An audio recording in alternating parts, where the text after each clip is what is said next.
Hi, I'm Jon Howard with the Butch Whitfield Group of Harry Norman Realtors. Hi, my name's Butch Whitfield, and here's your snapshot of the week. Wow, feel like a broken record?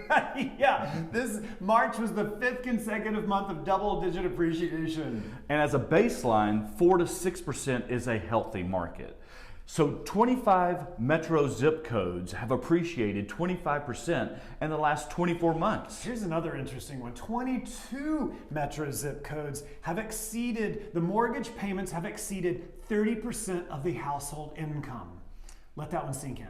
So are you hearing wild things like 80 showings, 40 offers at 22% above list? You know, and we were coaching too at this point about, adding wild stipulations, that the seller to retain possession, 6 months after closing, just so that we could find them a new house. This is the norm.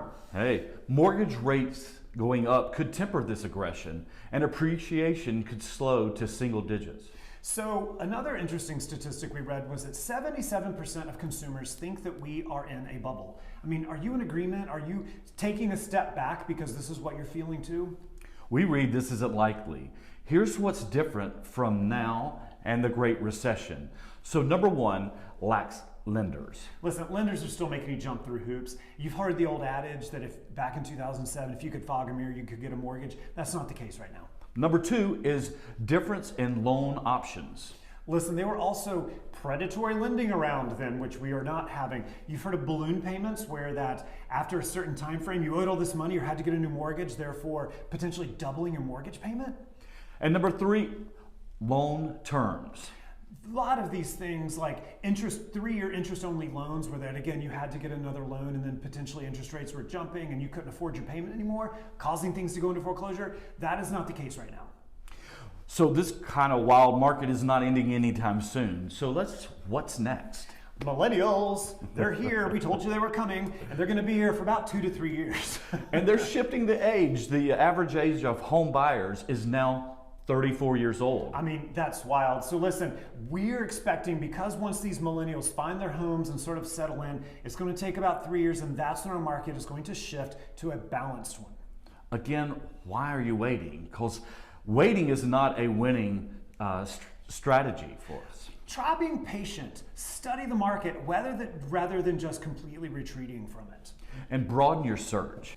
Ultimately, rates are going up, the market's still improving, and values are still going to climb.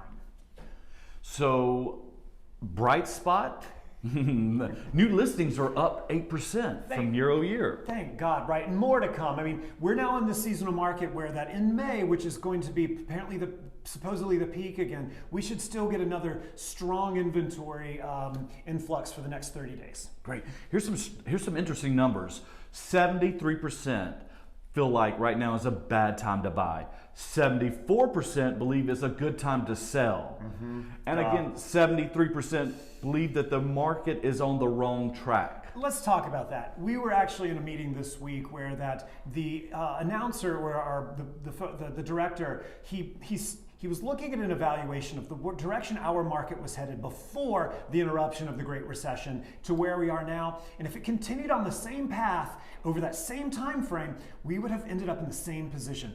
I don't think that this is anything abnormal based on this presentation. However, it's just wild the speed at which this market increased after or during COVID. Right, but be prepared. When consumer confidence is down, the market will shift. This could shift what we're projecting, that 3-year balance coming. So listen, retreating, you won't be aware of this. Just be patient. We'll help you find the home. We're here when you need us.